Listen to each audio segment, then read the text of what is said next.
has been happening at startup. Oops.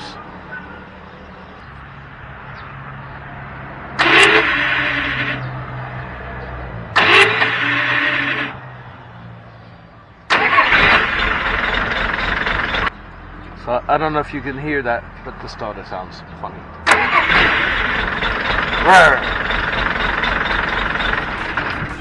Okay, so here we are. We're going to finally get into doing the starter on the Jeep.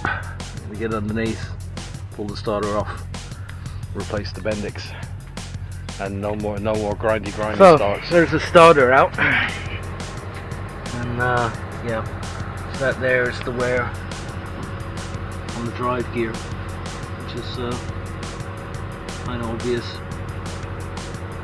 The starter itself is very healthy. Okay, so here we are with the new guts. The new Bendix drive. How does the flywheel look? That's how the flywheel looks. Okay. So the starter on these is a bit of a beast. That's a 4.5 kilowatt motor, and it's 24 volt. Solenoid is good.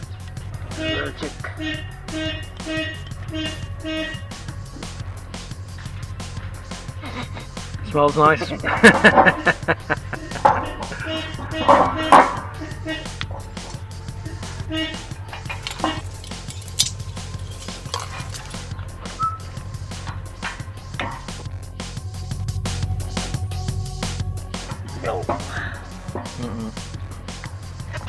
Impact driver.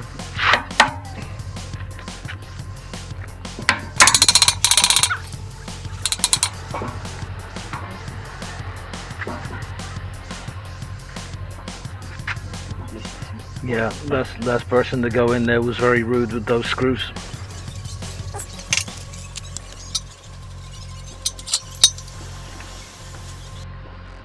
Yeah.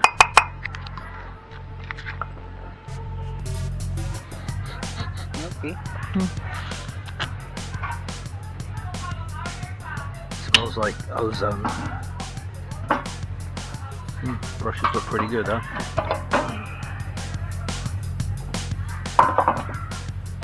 There's the guts.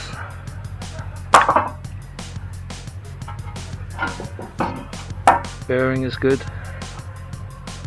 It's nice. So this is the drive gear, yeah? Yeah. Reduction drive gear. Yeah. So they have an internal gear to save a bit of packaging space. That's pretty nice.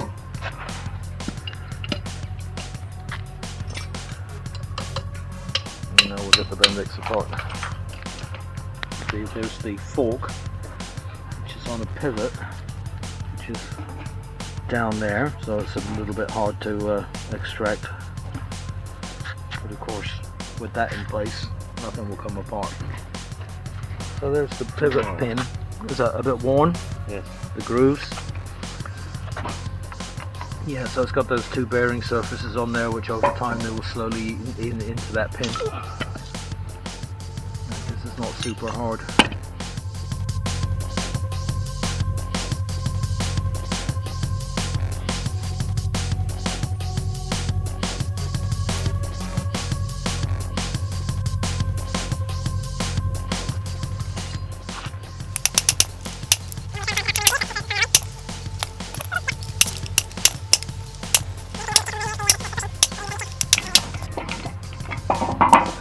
Jiggery pokery to get the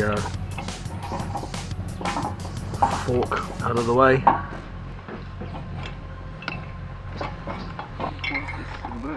It's happy. Oh, it's reversed.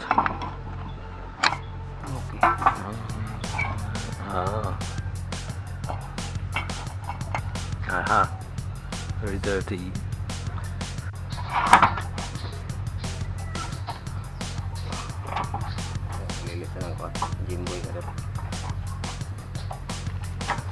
So what is all that stuff? Is that my flywheel?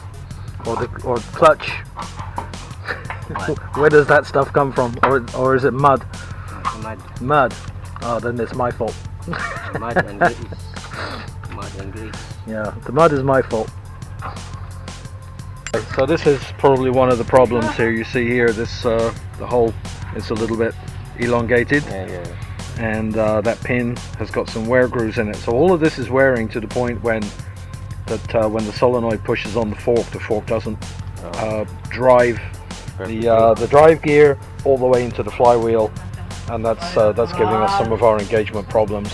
And the guides that push on here, that actually drive the Bendix forwards, those are also worn out, probably from old age. So all of this stuff, so those things they need to be welded up and machined back to size, and then the pin also needs to be replaced. So we're going to have to find some hard steel rod and replace that. That's the same. Yep. So that all lines up. So we got the right part, which is always nice to know. Oh yeah, new bushings inside there. Yeah, nice. Very good. Down at the motor pool.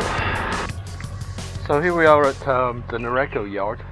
As I think I mentioned in a previous video, the power utility, they have 32 of these Jeeps, 32 units.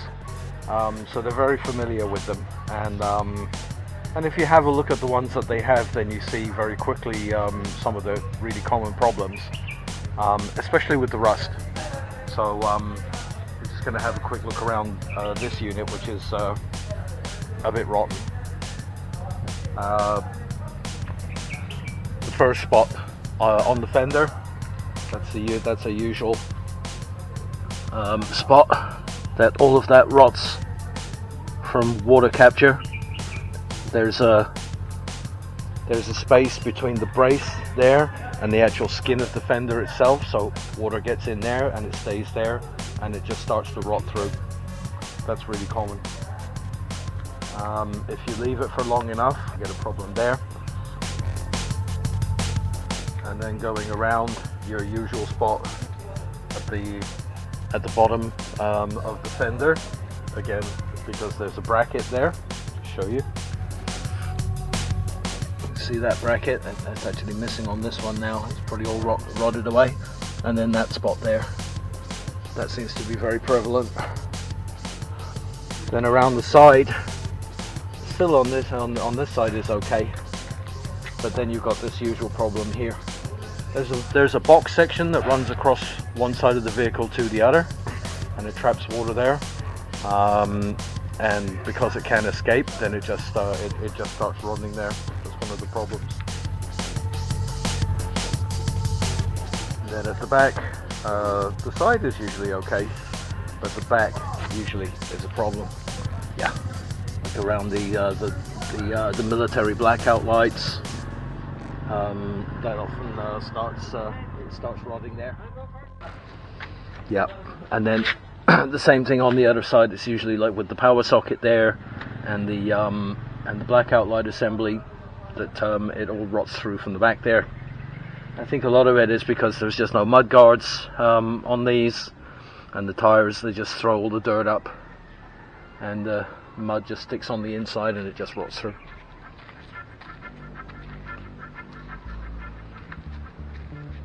That one you don't see too often.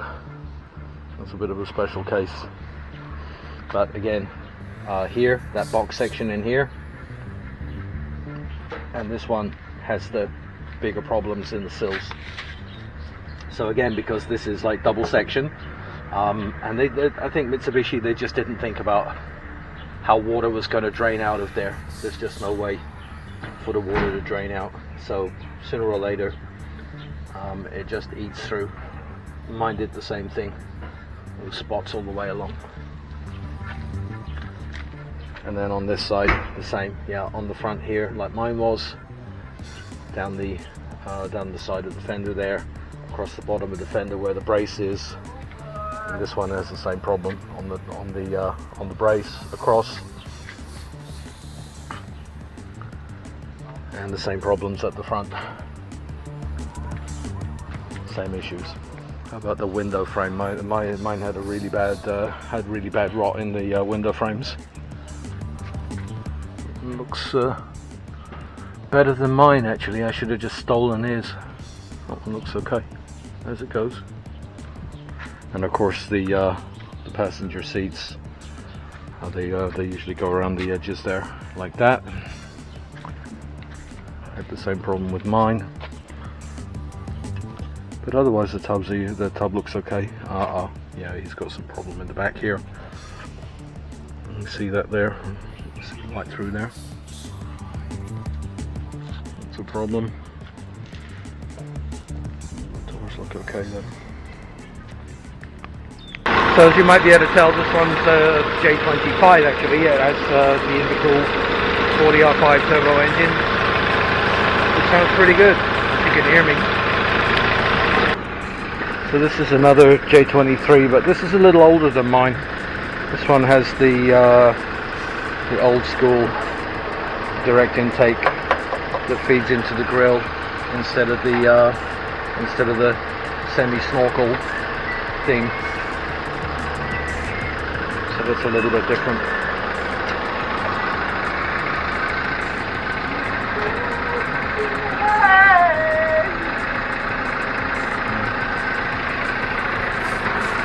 Yep. And you see the same pattern. The rust is all in the same spots, in the fender, in the sills, on that box section. And you've also got a problem with the sides. I bet you've got holes in the back as well. Yeah, and there you go. There's the back and the around the blackout lights gone again. It's always the same places.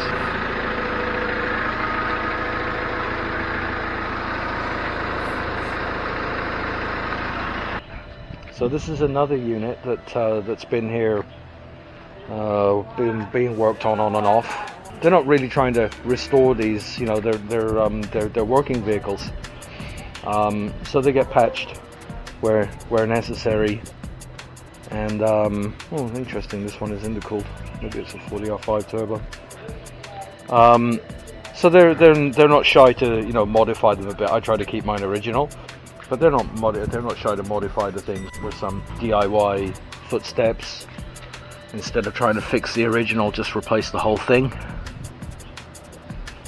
And this what looks like a roll gauge, they put a rack on them so that they can carry heavy ladders because they're working vehicles. They support the power lines, so they have to carry spare parts and ladders on the roofs. So you got these kind of structures. And you can see that this one has a metal roof. This one's had the back completely closed in. See the back panel here. No, it doesn't even have any tail lights at the moment. I guess they're going to cut some holes or just bolt some generic truck tail lights on there for later. This one's got like a metal roof because guess what? It rains quite a lot and you always need protection from the sun. So these guys don't care about going around topless or anything like that. Yeah, you can see that they've had problems with the windshield, with the windshield frame, like mine, so that one's all been completely boxed in and redone, but it's still sort of rotting through again. It's a particular problem with these. This one's got some rather different seats in it. Yeah. 6.5 hours later. So here we are again, expecting that we can just turn the key and the Jeep will start right up and won't make any weird noises.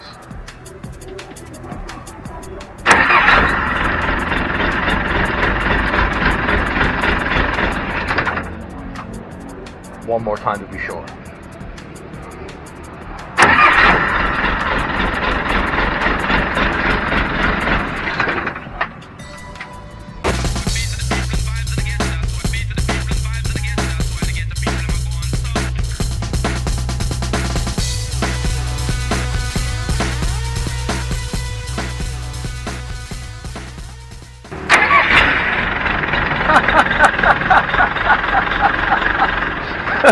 No way!